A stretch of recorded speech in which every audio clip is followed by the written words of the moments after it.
Brooklyn's historic The Black Lady Theater is now taking bookings. Host your next birthday party, concert, networking event, baby or bridal shower, wedding, art show, gala, corporate event, live stage play, audition, and so much more. At the one and only The Black Lady Theater. Mention code Godcast for 15% off your rental fee. Code good for the first time customers only. Valid for a limited time. Call 718-771-0900 to book your event today. Peace.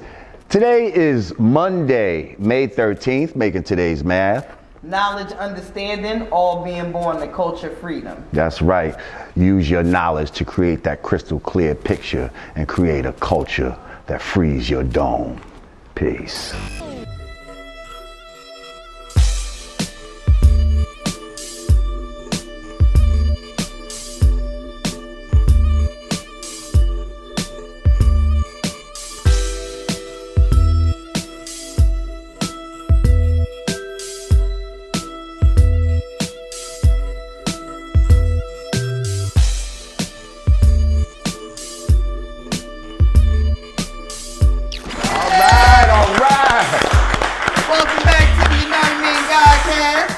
I'm Lord Jamar. I'm Digga Digga. And we got in the house a special guest, Vlad from Vlad TV. DJ Vlad in this motherfucker. for the second time. What up, Vlad? Make some noise for our guest, y'all. That's right. He's back in our new digs up in the Black Lady Theater here in Brooklyn, New York. What do you think? Nice. How you like? I dig it. Okay. I dig it. Dope spot. Yeah. Very dope spot. Better energy than the spot we was at last time, I like this right? one better. Yeah. I like this one better. That's what's up. Well, welcome. Welcome back. Thank you for having me. Glad to have you. I don't even think you're really here necessarily in like we're gonna interview you capacity. You just kicking the shit. Yeah. Godfrey was here with us last week. Yeah. The homie. Yeah, we have fun with guys. We always have great fun with Godfrey. And Vlad is here this week, and you're just gonna add on with us. We're just gonna build and just go into things. Build and destroy. That's right. That's right. Build and destroy. Let's do it. Well, before we continue, if you'd like to donate to the show, go to cash.me/$you're not a mean, patreon.com/you're not a mean, bounty.com/you're not a mean, or you're not a mean.com/support. We appreciate y'all. We doing our independent thug thizzle, and we hope to grow and get our channel as big as my man Vlad someday. So that being said, Digga, you looking like cha-cha-cha-cha-cha. Nice and spring. Yeah? I try to bring out the spring colors. I love it. I gotta keep it long because these camera angles look a little sketchy. The YouTube live, It's finally warm. Finally warm. And what did I do? I'm going to the gym. I put on a hoodie and a scully. It just got hot like overnight because I swear last week I was just in here with like a leather jacket and boots. So it's crazy that like the weather has just flipped like this all of a sudden. Oh, look at Rampage calling. Shouts out to Rampage. Yeah. Shouts out Flipmode. So Vlad. Yeah. What's populating? Everything good, man. Out here in New York. Out here in New York. Back from the West Coast. Yeah. Doing interviews. Overlooking the company. Okay. Making sure everything's flowing along. As you should. Yeah. That's right. 'Cause you're actually based out west, right? Mostly. I go back and forth. I have a spot out here as well. Were you out there for Nipsey's service, like that whole? I mean, I was out there during the time, but I didn't go to the service. No, I mean but you were in LA. Oh while yeah. all that was going on. I know it's It was. I was actually invited to the private ceremony, but I chose not to go because I really don't know his immediate family like that. I felt that was best for people that were close to him.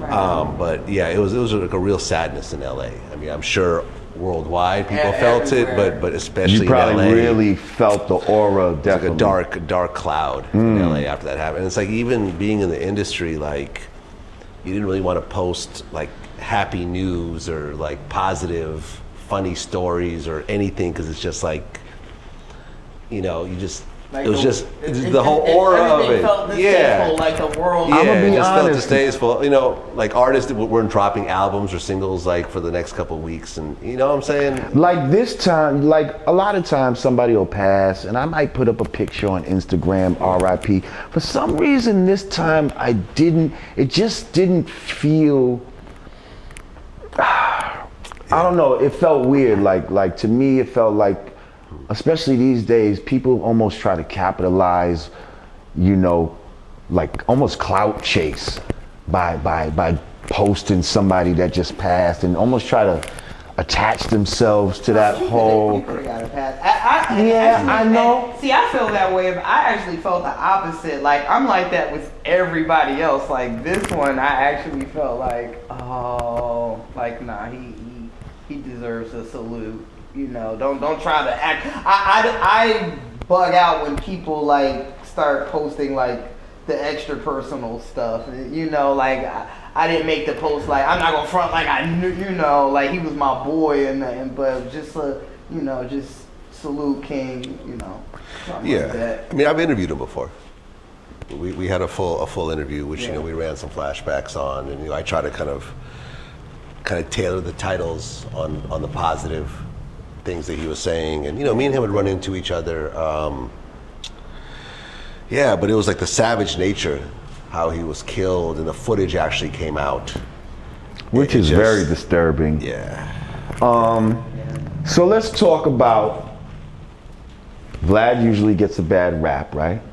Yeah. For possibly, you know, getting certain rappers, you know, imprisoned and for incriminating themselves and all of that. This is what the kind of accusations I've heard hurled at you before. Right. You know, we'll do an interview, and then a year later, a person get locked up, and they're like, "Look, see, exactly 1 year's passed." Right. And Vlad's there's the somehow some police. sort of connection with that date. That's all you. It's all Right. me. Yeah. So that's what people say. So I guess now you can possibly get credit for something positive. Okay? The brother, what's his name? Kerry Lathan. Yeah. Was locked up basically for, you know, having association with a gang member and all of that and being on parole after getting shot. You know, talk about insult to injury. Yeah. They lock him up after he gets shot and seeing, you know, the brother die in front of him and all of that. And then they locked him up for that. But after going on DJ Vlad's platform,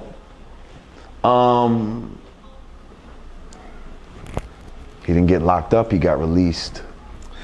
Now we're not gonna necessarily, we don't know fully was that it, but I feel that could have helped. Yeah, and of course people are gonna say that I use my police connections to get him out. Right. I was thinking of that. You definitely brought visibility to the situation. Yeah. Like there was some rumblings, but to actually hear everything, you know, straight from the horse's mouth in detail like that was dope. Well, the way that came together was, you know, I heard the story. I mean, this guy had gotten out of prison after 26 years for murder. You know, he was 56 years old. He didn't know Nipsey Hussle. He was just in the area and he wanted to get a shirt. Right. So he went over there and it was like wrong place, wrong time. He got shot and his nephew got shot as well. And once you know, they basically try to violate his probation for gang affiliation. But that's parole. Sorry, they try to violate his parole. But that's very standard. Like if you get shot while you're on parole, like they'll lock you up. It's very, very standard, especially in LA, which I found out afterwards. So, you know, the whole situation kind of bothered me, and I saw that Big U from the Rolling 60s. What bothered you about it? Like, what did you feel? It just seemed unfair. It was like, yo, like this guy got shot. It seemed like an injustice. He got shot, and now he was in jail, in a wheelchair, and I don't know if you guys. Is that permanent, by the way? Well, what do you mean? I'm not sure, Yeah. but at the time, I'll tell you the whole story. So the main story was that he got shot and now he's back locked up and he was potentially facing life in prison again for violating parole after only being out for 7 months. So, I knew that Big U knew him. Big U had done like a jail phone call with him. So I reached out to you, who had been on my show before, and I said, listen, I really feel like this is some bullshit. Could you set up a phone interview with us? And you called me back I think the next day, and he had him on the phone. Wow. So I'm like, all right, boom, let's do it. Press the record button, and we started the conversation. And aha! You got record buttons on your phone. Right. Aha! Right. Gotcha! Right, on Google Voice, which everyone has a record button. But so we talked, and he was actually, handcuffed to the bars in a wheelchair. His spine was chipped. Oh. And his legs were swollen up and everything else like that. And being in the county jail system, they gave him some Tylenol. He wasn't even getting real, medical morphine and no he wasn't shit getting that the actual need. care. And it almost seemed like they were trying to hem him up to try to get him to somehow cooperate or something of that sort, to try to get him to be a witness, to try to close the case on Eric Holder. But he's like, this guy's been in prison, forever. He's not going to cooperate with the police. Right. So we had a whole conversation, recorded, and he just told the whole story. We just, from his background to what happened to where he is right now, actually in jail at the time. And, we put it out the next day, and it got close to 1 million views, I think relatively quickly. And, it got big, and then Meek Mill posted Police about coming it. to get him right now. Hang on a second. After the interview, Meek Mill did a post about it. And then all these news agencies started calling me, asking to use a bit of the footage over there, doing a broadcast about his story. And then we found out that charges were being dropped against him, and he got out. Round of applause. And on top of that, the family has started a GoFundMe page, which we linked in the article. And last I checked, it raised close to $20,000. For him as well, which Very I believe nice. he gets to keep. So, as he gets out, he'll have some money to help him out, because as a 56-year-old who had been in prison half his life, things are pretty tough. Yeah, where do you start? With a violent felony on your record. So he's got a little bit of money, to get him going. He's out of jail. They're dropping charges, and it was just great news overall. Now, see, and it's an example of being able to use your platform, which has become a powerful, influential platform, for something positive. Not saying that that you're always doing some negative shit, but I'm just saying that's some real world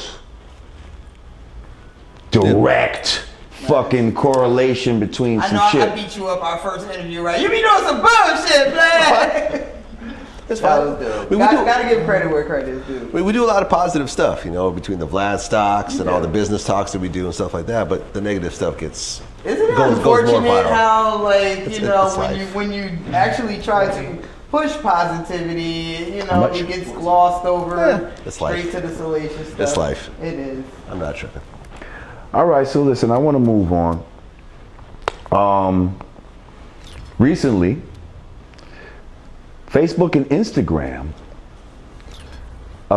decided that they were going to ban Louis Farrakhan. And some other people also. I think James Woods. James Woods, who's that? The actor? Yeah. What did James do? He's like a far right guy. Really? No, Yeah. they cleaned house across the board, the left and the right. Well, Yeah, the InfoWars guy. Alex Jones. Alex Jones. Yeah. Farrakhan, it was like a big sweep. Well, of course, on my end, I'm just hearing Farrakhan. Yeah. They done banned Farrakhan.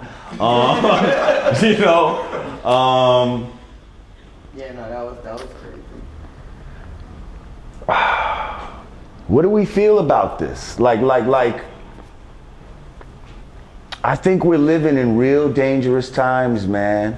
With all this banning and muting and, you know, I don't like what you're saying. Like, America is supposedly supposed to be the place where you can say what a motherfucker does not like, and you have the right to say it, and Land of the free, freedom of speech. if you don't want to hear it, that's, you know, I guess that's up to you, but I have the right to say it. And when we start outlawing certain speech, I think that's dangerous. What do we feel about this? Yes? No? You know, I think what Farrakhan has put together is amazing. You know, to take a large group of people and, you know, have that type of focus and, you know, turning their lives around and stuff like that. I don't agree with everything he says, but I agree with his right to say it. So, you know, we were supposed to do a Farrakhan interview at one point. And, you know, for one reason or another, it didn't happen. But I think it's bullshit. I think you're starting to, it's a very slippery slope. You know, who's gonna, you know, are we gonna get banned next? Right. You know, because we do some stuff that's very left field and, you know, and so forth. We have guests on there that people feel strongly about.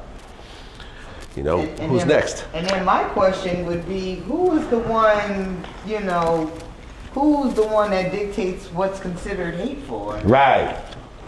Right. Right. Who's the standard? Right. Who's the judge? Like, if you know, if you know, is it a particular person or a group of people, or is it, you know, is it a?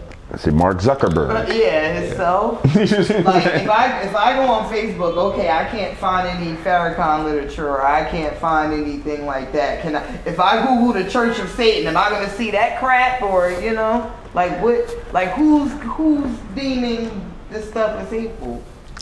That's a good question. Right, and what is deemed hateful? Like, because sometimes some shit that's true, like only a hit dog hollers.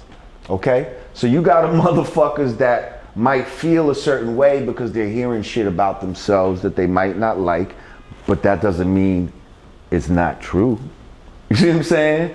You just don't like hearing it. Is it hateful because it hurts your feelings? Right. Or is it hateful because it's just false? Right.